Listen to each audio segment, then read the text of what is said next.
नमस्कार विद्यार्थी मित्रांनो, मी प्रियंका ग्लोबल ऑनलाईन मराठीमध्ये आपल्या सगळ्यांचं मनापासून स्वागत करते. आज आपण महाराष्ट्र सेट परीक्षा पेपर क्रमांक 2 इतिहास या विषयाचा आपण MCQs फॉर्ममध्ये अभ्यास करणार आहोत. आजचं पर्टिक्युलर सेशन जे विद्यार्थी मित्र इतिहास या विषयातून महाराष्ट्र सेट एक्झामिनेशन टार्गेट करीत आहे अशा सगळ्या विद्यार्थ्यांसाठी महत्त्वाचं आहे. कारण इतिहास या विषयामध्ये टोटल 10 युनिट्स आहे. आता या 10 युनिटपैकी युनिट क्रमांक 7, 8 आणि युनिट 9 ह्या पूर्णतः आधारित आहे आपल्या मॉडर्न हिस्ट्रीवर. सो एकूण आपण जर विचार केलेलं तर 30 प्रश्न किती मार्क्स झाले 60 गुणांसाठी या पर्टिक्युलर भागातून प्रश्न विचारतात. आजच्या पर्टिक्युलर सेशनमध्ये टॉप 15 प्लस क्वेश्चन्स आहे. पूर्णतः हे प्रश्न आधुनिक भारतावर आधारित आहे. त्याला आपण आजच्या पर्टिक्युलर सेशनमध्ये डिटेलमध्ये डिस्कशन करणार आहोत. व्हिडिओ लेक्चरला सुरुवात करण्यापूर्वी महाराष्ट्र सेट पेपर 2 इतिहास या विषयासाठी कंप्लीट कोर्स अवेलेबल आहे, ज्यामध्ये लाईव्ह सेशन डेली 6 वाजता मिळेल. रेकॉर्डेड फॉर्ममध्ये पाहिजे तितक्यादा आपण बघू शकता. 10 युनिटवर नोट्स आहे. आता या नोट्स एवढ्या हेल्पफुल ठरेल की कुठलंही रेफरन्स बुक वापरण्याची आवश्यकता नाही. युनिट वाईज MCQs आहे, 20 प्लस टेस्ट आहे. 6 वर्षाचं PYQs इथे डिटेलमध्ये डिस्कशन आपण करूया. सोबतच 1 इयर्सची व्हॅलिडिटी आणि नेट आणि सेटचा पेपर 1 फ्री ऑफ कॉस्ट आहे. नवीन बॅच आपली 23 मार्चपासून सुरू होत आहे पेपर 2 हिस्ट्रीकरिता. बघा हे ऑफिशियल्स नंबर्स आहे, यांवर कॉन्टॅक्ट करा. कोर्स जॉईनिंगची फीस 12,000 आहे. यावर डिस्काउंट मिळेल, मात्र 8,000 मध्ये हा कंप्लीट कोर्स अवेलेबल आहे. सो आपण सुरू करूया प्रश्न उत्तर सिरीजला. तर पहिला गट आहे जोड्या जुळवायचा आहे. यादी 1 मध्ये बघा पी आनंद चार्लो, बी आहे KT तेलंग, आनंद मोहन बोसी आणि डी आहे राजा राममोहन रॉय. यादी 2 मध्ये काय म्हणतं मद्रास महाजन सभा, Bombay presidency association, Indian association आणि आत्मीय सभा. अनेकदा आपल्याला परीक्षेमध्ये या अनुषंगाने प्रश्न जे आहे येताना दिसून येईल. तर आपण लक्षात घ्यावं मद्रास महाजन सभा 1884 मध्ये स्थापन झालेली आहे. ओके. यानंतर बॉम्बे प्रेसिडेन्सी जे आहे 1885. ठीक आहे. हां, बॉम्बे प्रेसिडेन्सी असोसिएशन 1885 ला इस्टॅब्लिश आहे. इंडियन असोसिएशनची स्थापना 1876 मध्ये झालेलं आणि आत्मीय सभा आहे 1815 ला स्थापन झालेली आहे. आता कोणी केली?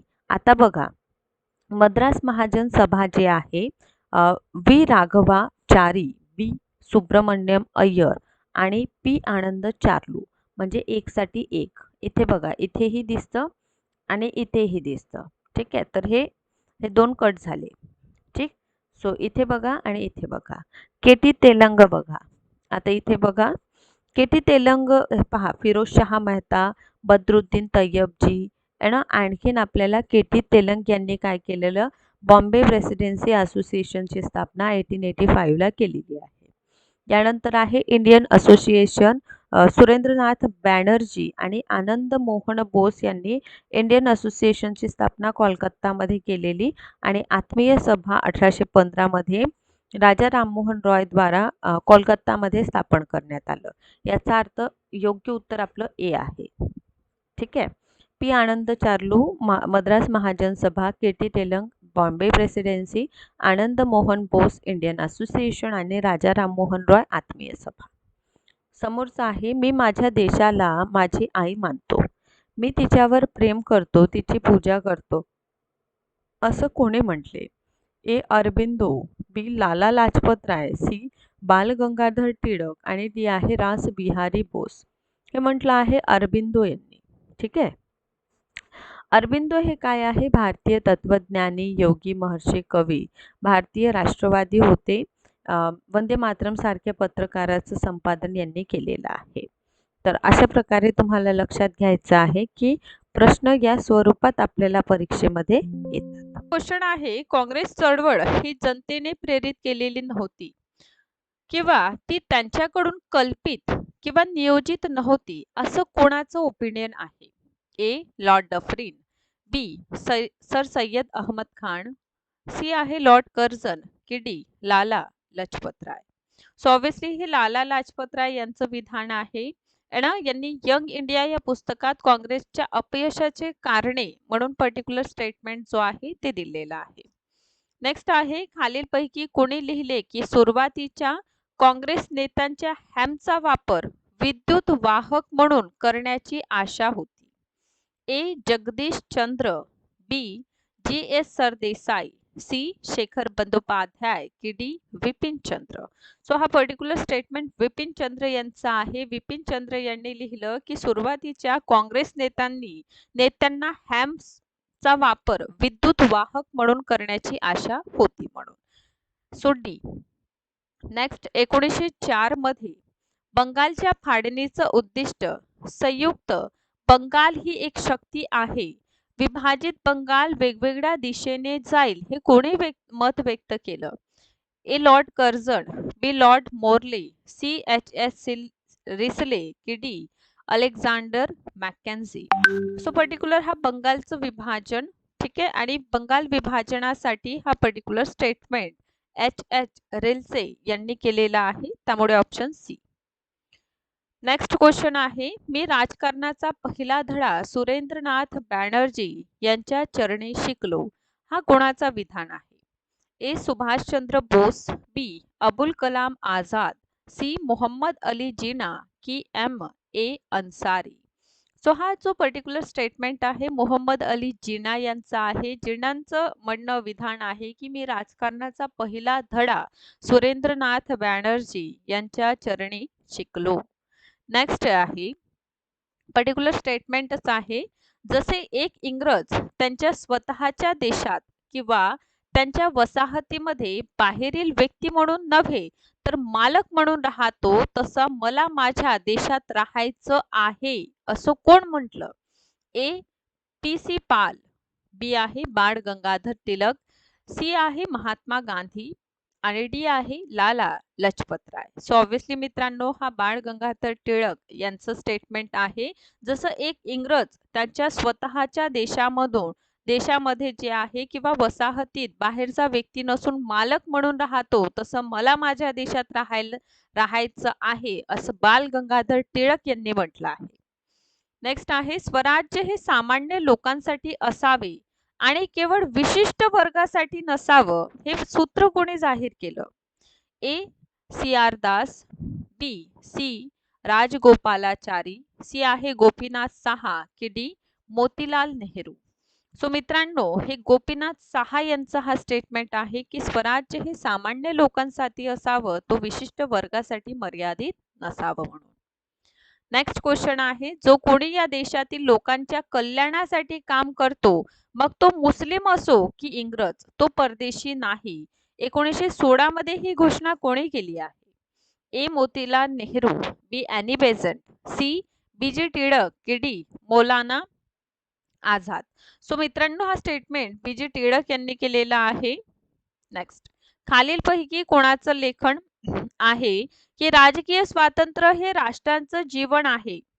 राजकीय स्वातंत्र्य हे पहिले आणि प्रमुख उद्दिष्ट न ठेवता कोणत्याही जातीची सामाजिक सुधारणा, शैक्षणिक सुधारणा, औद्योगिक विस्तार आणि नैतिक उन्नती करण्याचा प्रयत्न करणे म्हणजे अज्ञानाचं शिखर आहे, कोणाचं म्हणणं आहे? लोकमान्य टिळक, बी. अरबिंदो घोष, सी. लाला लजपत राय की डी. B.R. आंबेडकर. सो हा स्टेटमेंट आहे अरबिंदो घोष यांचं, ठीक आहे, की राजकीय स्वातंत्र्य हे राष्ट्रांचे जीवन आहे. राजकीय स्वातंत्र्य हे पहिले आणि प्रमुख उद्दिष्ट न ठेवता कोणत्याही जातीचे सामाजिक सुधारणा, शैक्षणिक सुधारणा, औद्योगिक विस्तार, नैतिक उन्नती करण्याचा प्रयत्न करणे म्हणजे अज्ञानाचं शिखर आहे म्हणून. नेक्स्ट, घटनांना आपल्याला विचार करायचा आहे. इल्बर्ट विधेयकाचा परिचय, दुष्काळ संहितेची घोषणा, भारतीय पुरातत्व सर्वेक्षणाची स्थापना आणि भारतीय राजपत्राच्या शिक्षणासाठी महाविद्यालय, नगरपालिका आणि ग्रामीण मंडळांचं निवडणूक आधारित स्वराज्य. खालीलपैकी कोणतं जे आहे लॉर्ड रिपन जेव्हा गव्हर्नर जनरल होता याच्याशी संबंधित नाही, ठीक आहे. सो ऑब्विसली हे 3 आणि 4, भारतीय पुरातत्व सर्वेक्षण विभागची स्थापना आणि नगरपालिका आणि ग्रामीण मंडळांना निवडणूक निवडणूक आधारित स्वराज्याचा विस्तार. सो त्यामुळे डी. समोरचा प्रश्न आहे, महिला आणि मुलांच्या कामाच्या तासांवर मर्यादा घालणारा आणि स्थानिक सरकारला आवश्यक नियम बनवण्याचा अधिकार देणारा पहिला कारखाना कायदा कोणाच्या कार्यकाळात लागू करण्यात आला? A. Lord Ripon, B. Lord Bentinck, C. Lord Canning की D. Lord Lytton. So obviously मित्रांनो, हे लॉर्ड रिपन यांच्या टाइम पिरियडमध्ये पहिला कारखाना कानून जे आहे ते आलेला आहे. त्यामुळे लॉर्ड रिपन ऑप्शन ए इथे योग्य उत्तर आहे.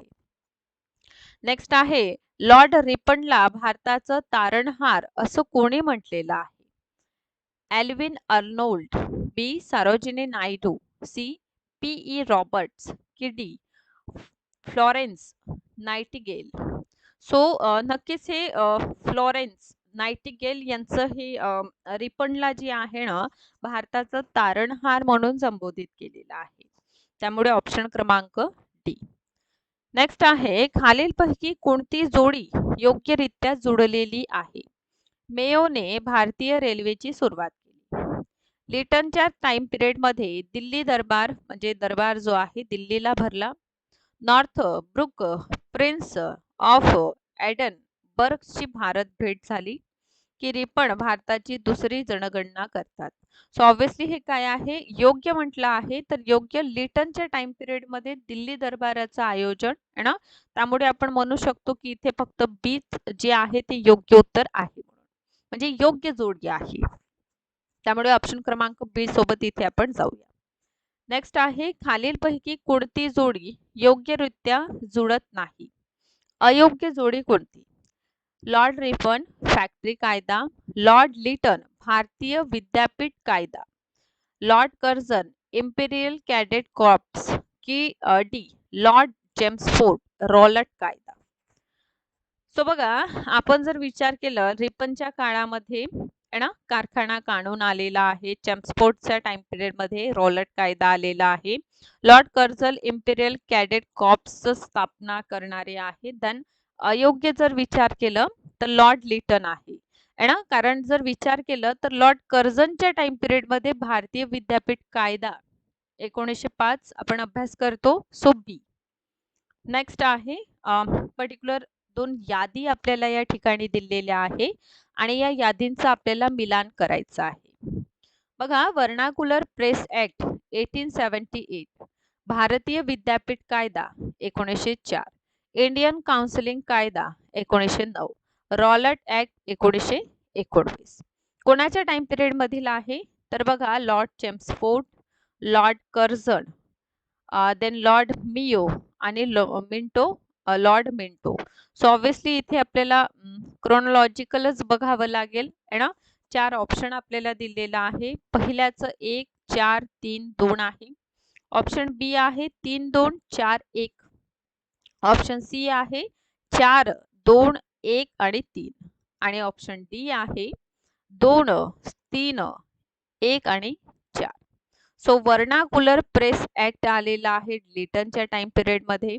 भारतीय विद्यापीठ कायदा 1904 आलेला आहे लॉर्ड कर्झनच्या टाइम पिरियड मध्ये. इंडियन काउन्सिलिंग है ना, काउन्सिलिंग ऍक्ट 1909 मुर्ले मिंटो सुधारणा कायदा म्हणतो आपण. आणि ऑब्विसली चेम्सफोर्डच्या काळामध्ये रोलट कायदा 1919 आलेला आहे. या अनुषंगाने इथे आपलं व्हेरी करेक्ट आन्सर ऑप्शन क्रमांक बी आहे. नेक्स्ट, काँग्रेसला कोणी जनादेश दिला? हुशार अल्पसंख्याकांचे प्रतिनिधित्व म्हणून त्यांनी खिल्ली कोणी उडवली आहे काँग्रेसची? ए. लॉर्ड रिपनने, B. Lord Dufferin, C. Lord Curzon की डी. Lord Wellesley. सो अल्पसंख्याकांचं प्रतिनिधित्व करणारी काँग्रेस असं खिल्ली लॉर्ड डफरिनने टीका केलेली आहे. पर्टिक्युलर जेव्हा इंडियन नॅशनल काँग्रेसचं रिफॉर्म झालेलं म्हणजे स्थापना जेव्हा झालेली 1885 मध्ये, तेव्हा लॉर्ड डफरिनचं हे स्टेटमेंट आहे. नेक्स्ट आहे, ब्रिटिश भारतीय भूभागाचा शेवटचा मोठा विस्तार कोणत्या गव्हर्नर जनरलच्या कार्यकाळात झाला? 4 ऑप्शन आहे, डलहौसी, लिटन, कर्झन आणि डफरिन. सो लास्ट जे विस्तार झालेला आहे तो लॉर्ड डफरिनच्या टाइम पिरियडमध्ये आहे, त्यामुळे ऑप्शन क्रमांक डी. परत यादी दिलेल्या आहे आणि आयोगांसोबत त्यांचं आपल्याला मिलन करायचं आहे, जुळवायचं आहे ना. Andrew Fraser, B Anthony MacDonald, C Colin Scott Moncrieff आणि डी थॉमस रॉबर्टसन. इकडे यादी 2 बघा, दुष्काळ आयोग, सिंचन आयोग, पोलीस आयोग आणि रेल्वे आयोग. हे खूप महत्त्वाचा प्रश्न इथे आपण बघत आहोत. तर जोडी लावायचं. अँड्र्यू फ्रेझरचं जर विचार केलं तर हे पोलीस आयोग यांच्याशी संबंधित आहे. एटनी मॅकडोनाल्ड ऑब्व्हियसली दुष्काळ आयोगाचे अध्यक्ष होते. जसं फ्रेझर जे आहे ना पोलीस आयोगाचे अध्यक्ष होते, तसेच मॅकडोनाल्ड हे दुष्काळ आयोगाचे अध्यक्ष होते. मॅनफ्रिक्स जर आपण विचार केलेलं तर हे सिंचन आयोगा संबंधित पर्सनॅलिटी आहे आणि थॉमस रॉबर्टसन हे रेल्वे आयोगाशी संबंधित आहे. तर अशा प्रकारे उत्तर यायला हवं आपलं ऑप्शन क्रमांक ए. समोर 1904 ते 5 1904 ते 5 कर्जन किचनर वाद खालीलपैकी कशाशी संबंधित आहे? बंगालच्या फाळणी संबंधित, बी व्हॉइसराय काउन्सिलिंग मधील लष्करी सदस्यांचं पद रद्द करण्यासंबंधित, सी आहे पोलीस दलात थेट भरती की कलकत्ता विद्यापीठाची स्वायत्तता. किचलर हा जो आहे ना ऑब्व्हियसली लष्कर संबंधित व्यक्ती आहे, त्यामुळे लक्षात घ्या व्हॉइसराय काउन्सिलिंग मधील लष्करी सदस्यांचं पद रद्द करणे या संबंधित लॉर्ड कर्झन आणि किचनर यांचं वाद संबंधित आहे. नेक्स्ट, लॉर्ड कर्झन यांनी खालीलपैकी कोणते पहिले पाऊल उचलले नाही? कलकत्ता महानगरपालिका सुधारणा कायदा, भारतीय विद्यापीठ कायदा, भारतीय अधिकारी गुपिते सुधारणा कायदा की vernacular press act. Obviously vernacular press act हे लॉर्ड कर्झनच्या टाइम पिरियडशी रिगार्डिंग नाही, संबंधित नाही, इतरत्र आहे, त्यामुळे ऑप्शन डी. नेक्स्ट आहे the problems of the far east या पुस्तकाचं लेखक कोण आहे? A Lawrence, B Curzon, C Churchill की D Lytton. The problems of the far the east हे कर्झन यांचं पुस्तक आहे. लॉर्ड कर्झन याचं हे काय आहे? बुक आहे. नेक्स्ट आहे भारताचे सर्वात जास्त काळ व्हॉइसराय कोण होते? सर्वाधिक काळ, ठीक आहे. A lord Curzon, B lord Dufferin, C lord Hardinge की लॉर्ड मेयो. मोठा टाइम पिरियड कोणाचा व्हॉइसराय म्हणून यापैकी हे 4 ऑप्शन आपल्याला दिले आहे आणि या 4 ऑप्शन मधून अशी कोणती पर्सनॅलिटी आपल्याला दिसून येतं ज्यांनी सर्वाधिक टाइम पिरियड मध्ये व्हॉइसराय म्हणून काम केलेलं आहे? सो ऑब्व्हियसली हे लॉर्ड कर्झन आहे, यांचा मोठा टाइम पिरियड आपल्याला पाहायला मिळतं.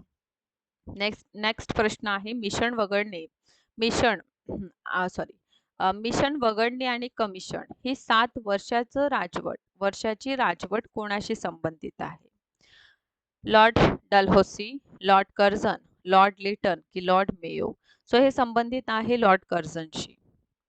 नेक्स्ट आहे खालीलपैकी कोणत्या गव्हर्नर जनरल बद्दल असं म्हटलं जातं की तो एक मोटार चालक आहे जो आपलं सर्व वेळ मशीनचे वेगवेगळे भाग पॉलिश करण्यात घालवतो, परंतु गाडी चालवत नाही, कारण त्याला कुठे जायचे आहे हेच माहीत नाही. ए लॉर्ड लेटन संबंधित हा स्टेटमेंट आहे, बी लॉर्ड डलहौसी संबंधित आहे, सी लॉर्ड कर्झन कॅनिंग संबंधित आहे की लॉर्ड कर्झन संबंधित हा पर्टिक्युलर स्टेटमेंट आहे. सो ऑब्व्हियसली कर्झन संबंधित हा काय आहे? पर्टिक्युलर स्टेटमेंट आहे. नेक्स्ट आहे भारतातील कर्झनच्या प्रशासनाची तुलना औरंगजेबाच्या प्रशासनाशी कोणी केली आहे? A Lokmanya Tilak, B G K Gokhale, C Annie Besant की D Dadabhai Naoroji. So obviously हे कोण आहे? गोखले आहे, जी के गोखले आहे, ज्यांनी कर्झनच्या प्रशासन टाइम पिरियडची तुलना औरंगजेबाशी केलेली आहे. नेक्स्ट, कोणत्या व्हॉइसरायला भारतीय राष्ट्रवादाचे उत्प्रेरक म्हणून संबोधित करतात? A lord Dalhousie, B lord Canning, C lord Minto की D lord Curzon. So obviously हे कोण आहे? लॉर्ड कर्झन आहे, उत्प्रेरक यांना म्हटलं जातं. नेक्स्ट, 1905च्या नागरी प्रशासनाच्या संदर्भात कोणतं विधान हे योग्य आहे, खरं आहे? लॉर्ड कर्झनने प्रांतीय सीमांची पुनर्रचना करण्याचा निर्णय घेतला. 2 आहे पूर्व बंगाल आणि असम नावाचा एक नवीन प्रांत तयार करण्यात आला. कोणतं स्टेटमेंट योग्य आहे? फक्त एक. बी आहे 1 आणि 2 दोनही. सी आहे फक्त 2 की डी 1 आणि 2 दोनही. सो दोनही स्टेटमेंट इथे योग्य आहे ना. प्रांतीय सीमांचं पुनर्रचना करण्याचं त्यांनी निर्णय घेतलेलं. सोबतच पूर्व बंगाल आणि असम म्हणून एक नवीन स्टेट एस्टॅब्लिश व्हावं असं सुद्धा आपण लॉर्ड कर्झनच्या टाइम पिरियडमध्ये बघतो. नेक्स्ट आहे असमला स्वतंत्र प्रांत बनवण्यात आलं. कधी? 1919 मॉन्टेगो चेम्स्फोर्ड सुधारणा कायद्याद्वारे. मिंटोनचे 1905-6 नवीन सुधारणा प्रस्ताव जाहीर केलं. 1911 बंगालची फाळणी जेव्हा रद्द करण्यात आली की 1905 कर्झनची बंगालची फाळणी जेव्हा रद्द केली. सो ऑब्व्हियसली 1905 मध्ये कर्झनने बंगालची फाळणी जेव्हा रद्द केली. बंगाल फाळणीची घोषणा करण्यात आली. कधी? 19 जुलै 1905. बी आहे 15 ऑगस्ट 1905. सी 16 ऑक्टोबर 1905 की डी 7 ऑगस्ट 1905. सो बंगालची फाळणीची घोषणा झाली जुलै 1905 ला. त्यामुळे इथे योग्य उत्तर ए आहे. फाळणी कधी झाली? आता हे तर घोषणा झाली बोललो आपण, तर फाळणी कधी झाली? ए 15 नोव्हेंबर 1905. बी 15 सप्टेंबर 1905. सी 16 ऑक्टोबर 1905 की D 15 August 1905. So obviously 16 October 1905 ला जी आहे फाळणी झालेली. समोरचा प्रश्न आहे बंगालची फाळणी प्रामुख्याने यासाठी करण्यात आली. काय कारण होतं बंगालच्या फाळणीमागे? हिंदू आणि मुसलमानांमध्ये फूट पाडणे. ऑप्शन बी प्रशासकीय सोयीसाठी. सी बंगाली राष्ट्रवादांच्या वाढीस कमकुवत करणे की बंगालच्या विकासासाठी फाळणी केलेली. सो ऑब्व्हियसली बंगाली राष्ट्रवादाच्या वाढीला कमकुवत करण्याचा प्रयत्न होतं ना. प्रशासकीय सोयीसाठी असं कारण जरी दिलं असलं पण आपण बघतो हिंदू मुसलमानात फूट पाडणे आणि राष्ट्रवादाची जी तीव्रतेची भावना आहे ती सुद्धा कमी करणे. नेक्स्ट आहे स्वदेशी चळवळ सुरू होण्याचं कारण काय होतं? लॉर्ड कर्झन यांची बंगालची फाळणी. लॉर्ड कर्झन यांनी बंगालची फाळणी केली.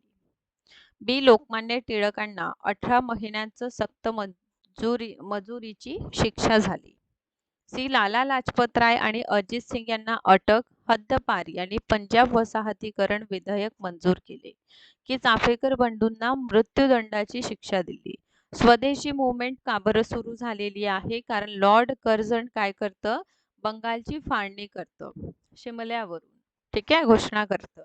सो याच्या विरोध करण्यासाठी जी आहे ना स्वदेशी चळवळ सुरू झालेली. सो बंगालच्या फाळणीच्या वेळी बंगालचे लेफ्टनंट गव्हर्नर होते A Andrew Fraser, H H Risley, बॉल्ट्रिक की D A D Arundel. So obviously हे कोण होते? फ्रेझर होते ना. लेफ्टनंट गव्हर्नर होते फ्रेझर. तत्वबोधिनी सभेची स्थापना कोणी केलेली आहे? A Derozio, B Debendranath Tagore, C M G Ranade की डी केशवचंद्र सेन. सो तत्वबोधिनी सभा स्थापन केलेली आहे देवेंद्रनाथ टागोर यांनी. हे तत्वबोधिनी सभेचे संस्थापक आहे. तत्वबोधिनी सभा जी आहे तत्वबोधिनी सभेची स्थापना 1839 मध्ये झालेली आहे. सो ही जी सभा आहे बंगालमधील तत्वबोधिनी पत्रिका सुद्धा इथून निघताना आपल्याला दिसून येतं. आणि लक्षात घ्या देवेंद्रनाथ टागोर यांनी ब्रह्म समाजाला नवजीवन दिलेलं आपल्याला दिसून येतं. यानंतर आपल्याला दिसून येतं पर्टिक्युलर या क्रांतिकारी जे मुवमेंट्स आहे आपली चळवळी जी आहे त्या संबंधित प्रश्न आहे. चितगाव आरमोरी छापा, बी आहे काकोरी कट प्रकरण, सी आहे मध्यवर्ती विधानसभेवर बॉम्ब प्रकरण आणि डी आहे सार्जंटचे हत्या प्रकरण. दुसरा जो गट आहे त्यामध्ये 1925 ऑप्शन ए, ऑप्शन बी आहे 1927, ऑप्शन सी आहे 1930 आणि ऑप्शन डी आहे 1929. ठीक आहे. सो यासाठी आपल्याला ABCD म्हणजे 3124 असं ऑप्शन ए आहे. ऑप्शन बी आहे 4132, ऑप्शन सी आहे 3142 आणि ऑप्शन डी आहे 1342. सो व्हेरी करेक्ट सी आहे. कशा पद्धतीने तर बघा, हे काकोरी आरमोरी जी झालेली आहे 1930 मध्ये झालेली आहे. ठीक आहे. सो इथेही दिसून येतं आणि इथेही.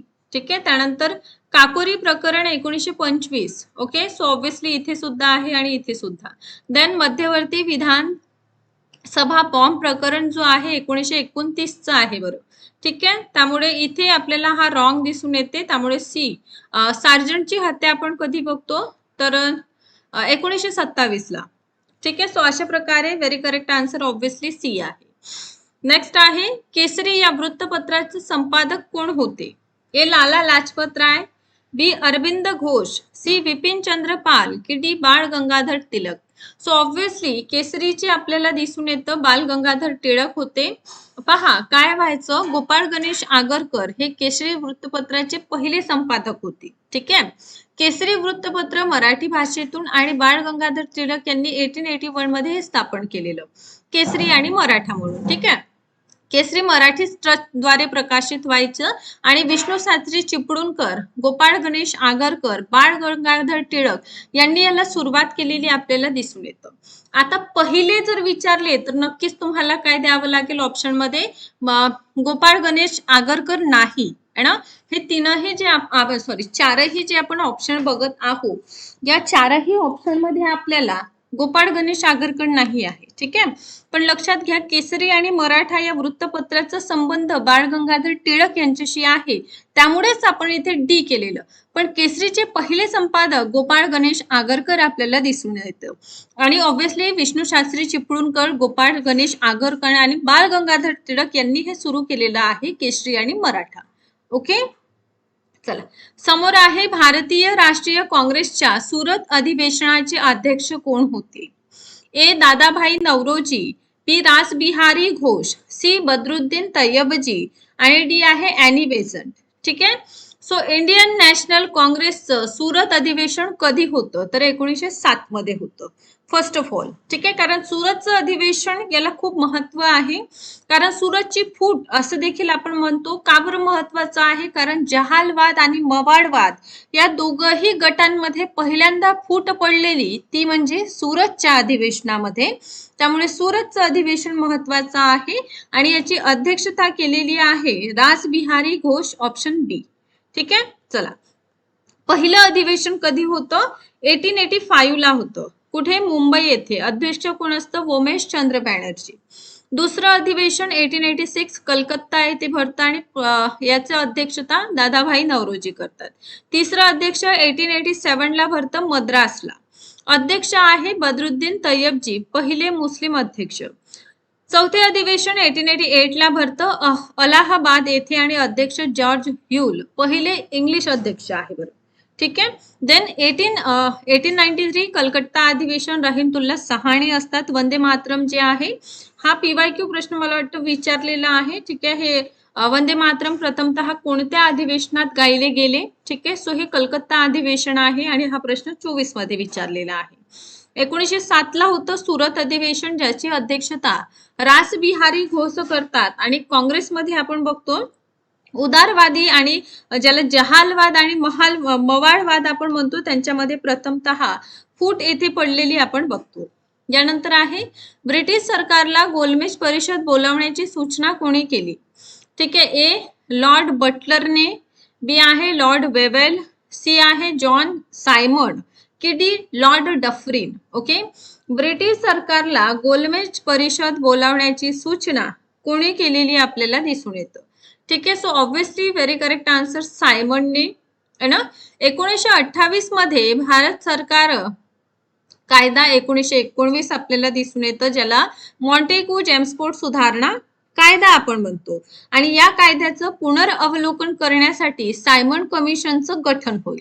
कारण काय होतं, 1919चं जे मॉन्टेग्यू जेम्सफोर्ड सुधारणा कायदा आहे या कायद्यानुसार दर जे आहे 10 वर्षांनी त्याला रिव्ह्यू एक प्रकारे समीक्षा केली जाईल. ठीक आहे.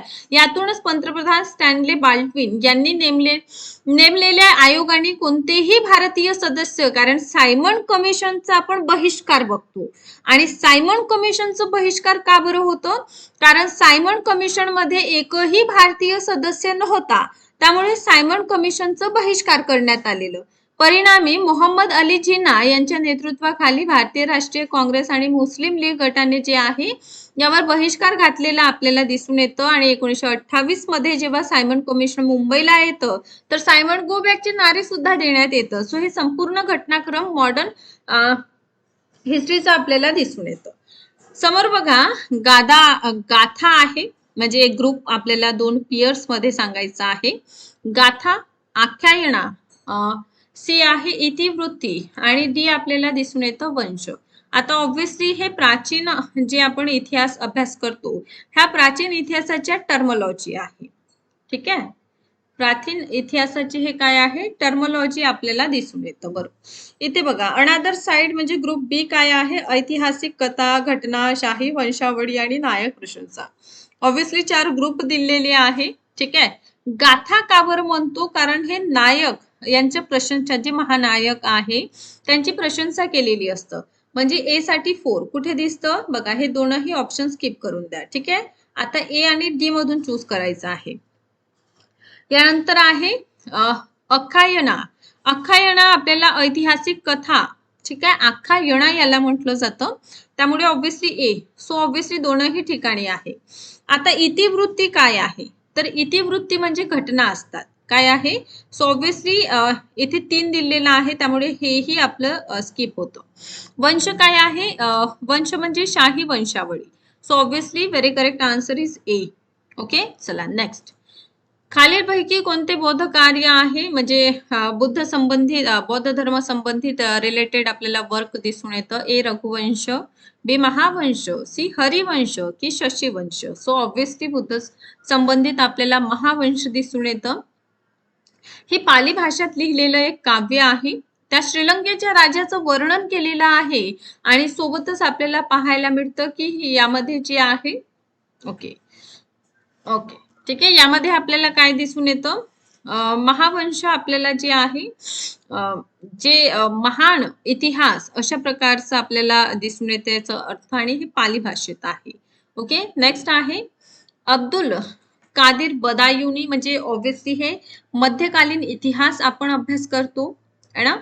सो या मध्यकालीन इतिहासाचं आपल्याला काय दिसून येतं, जे आपले लेखक आहे ना, आणि लेखक आणि त्यांचं जे महत्वपूर्ण लिखाण, जसं विद्यार्थी मित्रांनो एन्शंट हिस्ट्री आपण अभ्यास करतो आणि एन्शंट हिस्ट्रीचं जे काही साहित्यिक स्रोत आहे ना ते महत्वाचं आपल्यासाठी ठरतं. सेम त्याचप्रमाणे आपल्याला पाहायला मिळतं की मध्यकालीन असू द्या किंवा आधुनिक इतिहास असू द्या, यामध्ये जी बुक लिस्ट आहे आणि त्याचं रायटर, ठीक आहे, हा प्रश्न इथे देखील आपल्याला खूप महत्वपूर्ण ठरणार आहे.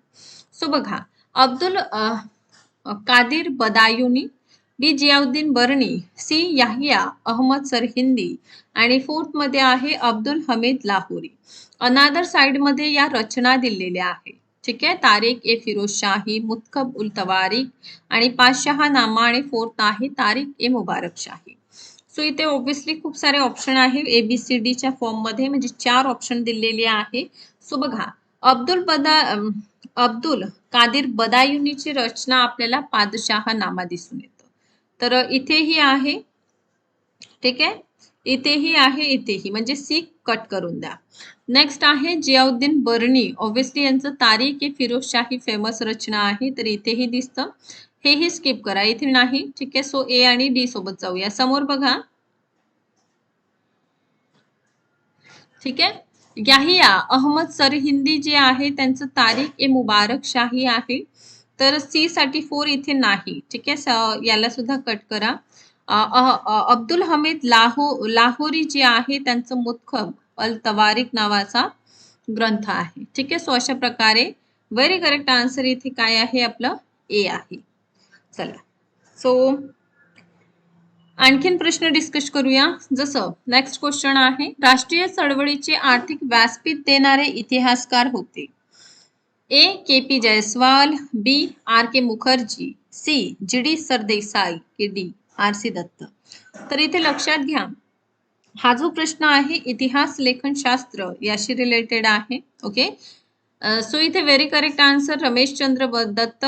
ठीक आहे, आर.सी. दत्त.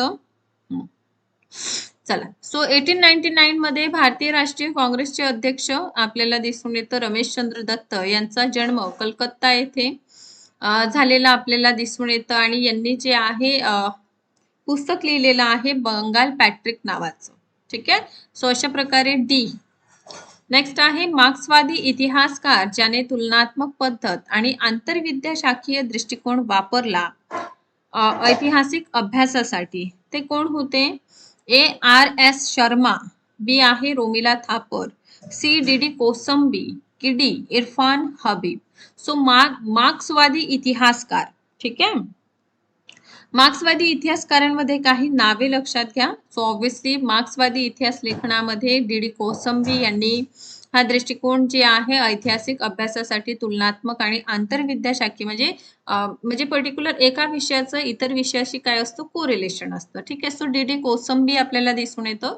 मार्क्सवादी इतिहास लेखन आपल्याला दिसून येतं की मुख्यतः सामाजिक वर्गाची केंद्रीयता, वर्ग विभाजित सामाजिक उत्पादनाचे सामाजिक संबंध जे एकमेकांविरुद्ध संघर्ष करतात आणि ऐतिहासिक परिणाम ठरण्यात आर्थिक मर्यादा याचा समावेश होतो. म्हणजे वर्ग संघर्ष यामध्ये आपल्याला पाहायला मिळतं. मार्क्सवादी इतिहास लेखनामध्ये विकास मार्ग बदलला आहे. मार्क्सवादी इतिहास लेखनामध्ये पश्चिम सोव्हिएत युनियन, भारतात तसेच पॅन आफ्रिकनवादी आफ्रिकन अमेरिकन परंपरा विशिष्ट प्रादेशिक आणि राजकीय परिस्थितीशी वेगवेगळ्या प्रकारे जुळवून घेत असलेल्या अनोखे मार्ग आपल्याला दिसून येतं. ठीक आहे, त्यामुळे ऑप्शन क्रमांक सी. समोर आहे, खालीलपैकी कोणते काम बिपिन चंद्रांचे नाही? ठीक आहे, ए. आर्थिक राष्ट्रवादांचा उदय, बी. आपल्याला दिसून येतं भारतातील राष्ट्रवाद आणि वसाहतवाद, सी आहे भारतीय इतिहासाचा अर्थ लावणे की ऑप्शन डी आधुनिक भारतातील जातीयवाद. ठीक आहे, सो बिपिन चंद्र यांचे कार्य नाही ते म्हणजे भारतीय इतिहासाचा अर्थ लावणे. ठीक आहे, त्यामुळे आपण जाऊया ऑप्शन क्रमांक सी सोबत. चला, नेक्स्ट प्रश्न. हे पूर्णतः आपल्याला बिपिन चंद्र पाल यांच्याविषयी इन्फॉर्मेशन आपल्याला दिसून येतं की सुरुवातीला कलकत्ता येथील प्रेसिडेन्सी कॉलेजमध्ये प्रवेश घेतला. शिक्षण पूर्ण न होऊ शकले आणि त्यांनी मुख्याध्यापक म्हणून कार्य केले.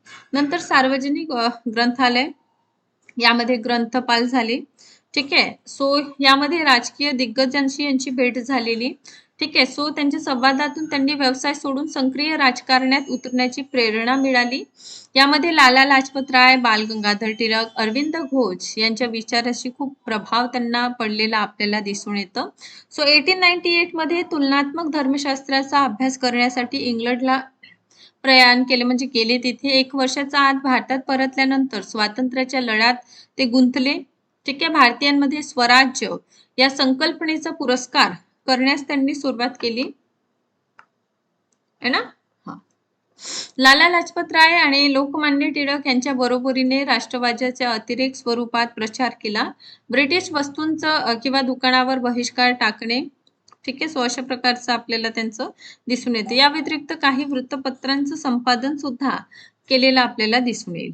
ठीक आहे, चल, सो हे संपूर्णतः आपल्याला दिसून येतं बिपिन चंद्र पाल यांच्याविषयी हे डिटेल इन्फॉर्मेशन आहे. ठीक आहे, चला, नेक्स्ट प्रश्न आहे, खालीलपैकी कोण सबल्टन इतिहासकार नाही? ए आहे शाहिद अमीन, बी आहे दीपेश चक्रवर्ती, सी ज्ञान पांडे की डी एस.सी. राय चौधरी. ठीक आहे, सबल्टन थेरीज हा पर्टिक्युलर असा टॉपिक आहे जे PYQच्या रूपामध्ये आपल्याला विचारलेला आहे. सो सबल्टन इतिहासकार कोण नाही? So obviously S C. Ray Chaudhuri हे सबल्टन इतिहासकार नाही. ओके, नेक्स्ट आहे युनेस्कोच्या मुख्यालय कुठे आहे? ए पॅरिसला, बी हेग, सी जिनिव्हा की डी व्हिएना. सो ऑब्व्हियसली आपल्याला युनेस्को जे आहे याचं मुख्यालय दिसून येतं पॅरिसला आहे. ठीक आहे. सो युनेस्को मध्ये आपण बघतो की स्वरूप जे आहे संयुक्त राष्ट्र शैक्षणिक, वैज्ञानिक आणि सांस्कृतिक संघटना आहे. ठीक आहे. चला, हे युनायटेड नेशन संस्थेचं एक विशेष एजन्सी आहे जी प्रत्येक मुलांचं योग्य शिक्षण आहे याची खात्री करते. ती राष्ट्रांमध्ये सांस्कृतिक शांतता राखण्याचं कार्य करते.